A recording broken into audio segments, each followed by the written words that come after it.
May mga bagay talaga na hindi pwedeng ipagpaliban. Some memories are timeless, and sometimes no amount of money can bring back a moment. This is one of them. Mula Davao, dinayo ko ang Maynila.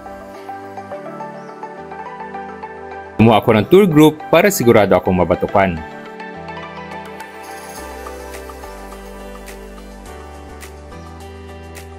Mula Maynila, mahigit 10 oras ang biyahe papuntang Kalinga.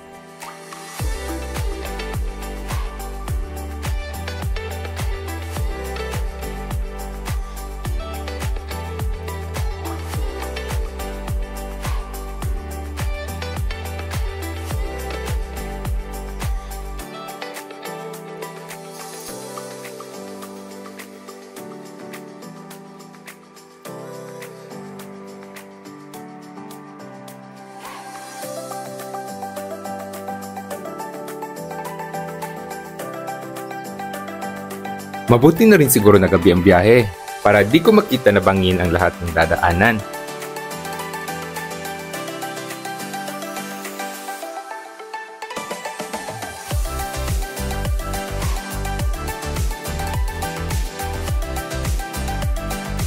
Sa madaling araw na nang marating namin ang Buskalan. Sabi ng mga taga rito, bago pa lang natapos ang pagsisemento ng kalsada. Noon, kailangan mo maghabal-habal at maglakad ng 3 oras para marating ang bayan nila.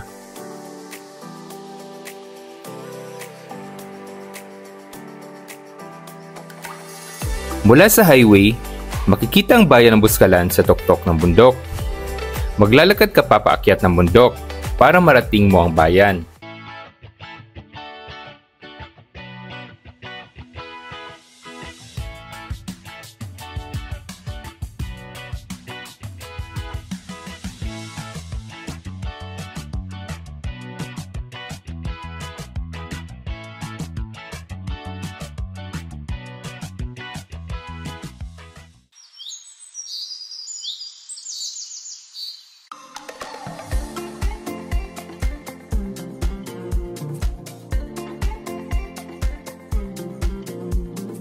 May 200 pamilya ang naninirahan sa Buskalan.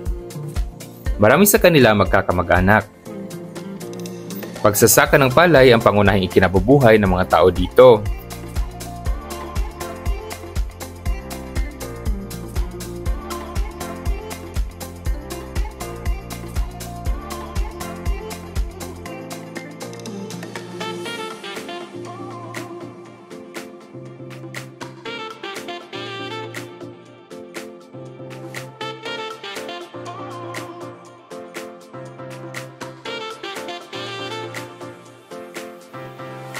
Ngayon, nadagdagan ito ng turismo. Sa tulong na rin ni Apo Wang-od.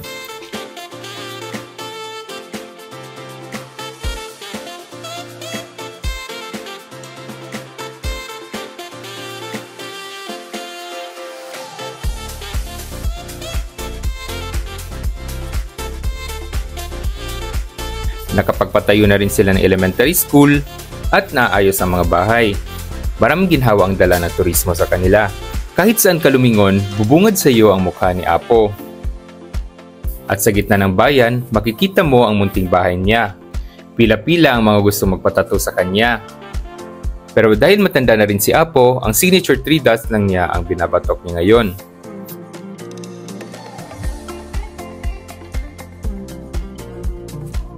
Meron din namang mga bagong henerasyon ng mga magpabatok na patuloy na bumubuhay sa kanilang tradisyon.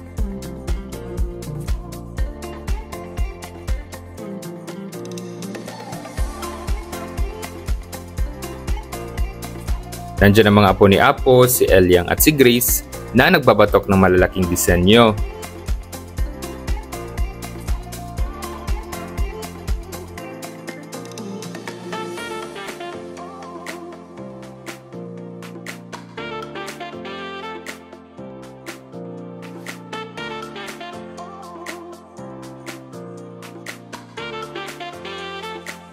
Meron pang ibang nagbabatok din sa palibot ng Buskalan.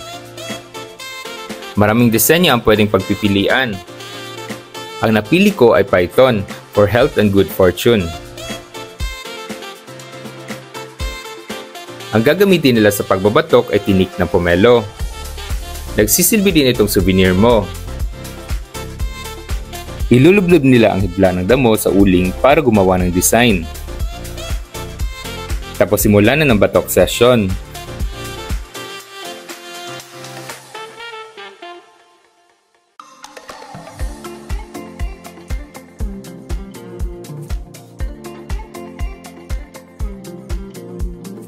Nagkalat ang mga souvenir shop sa bayan. May internet din na Arlie kaya walang problema.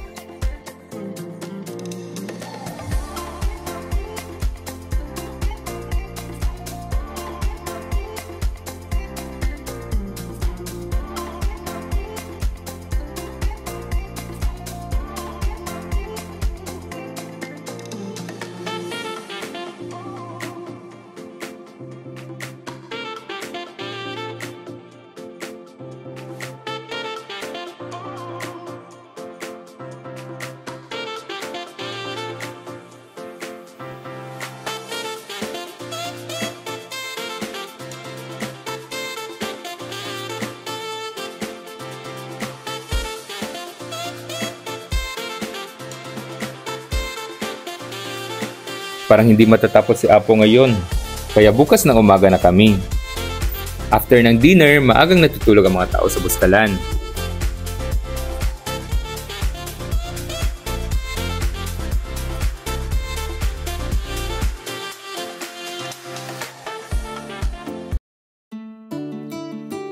Good morning! So today's the day.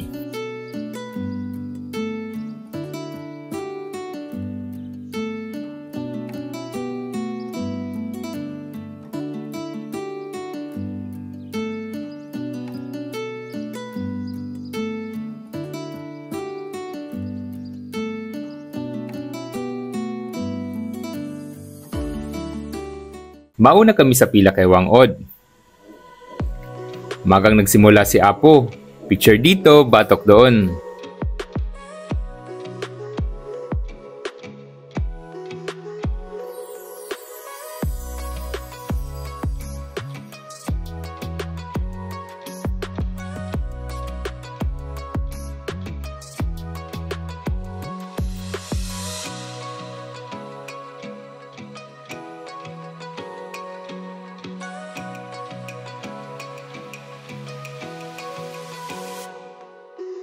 Talagang hindi ko mararamdaman ang sakit nung nandun ako sa harap niya.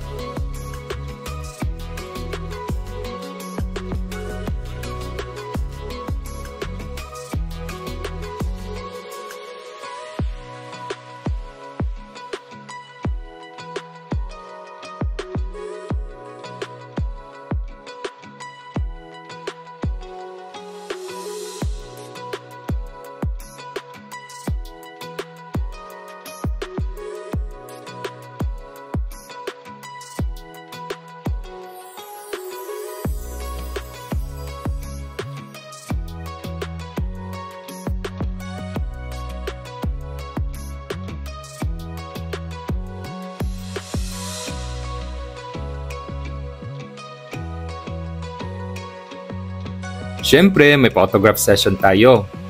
So this moment is surreal.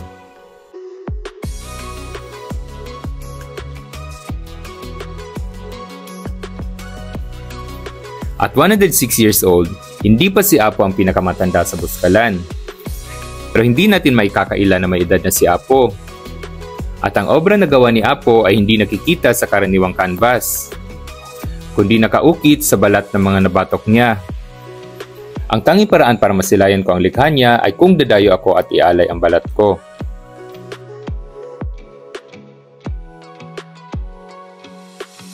Pagkatapos ng batok, kailangan na naming bumaba.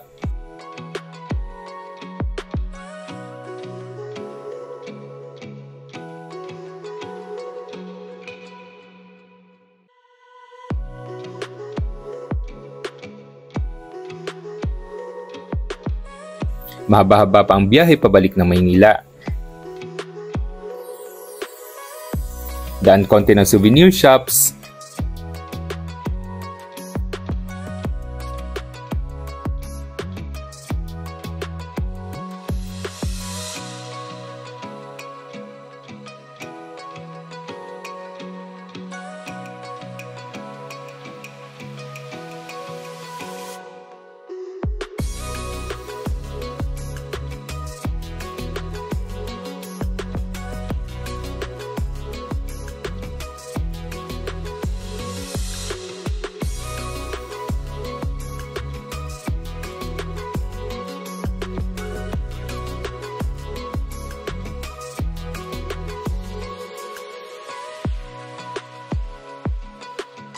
And we are finally home.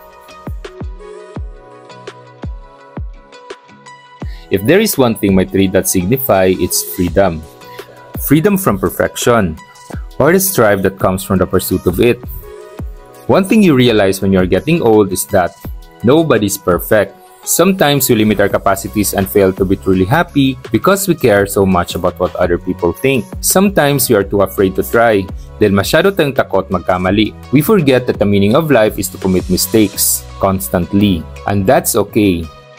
To make mistakes, to have bad days, to be different, and to be yourself. To be less than perfect.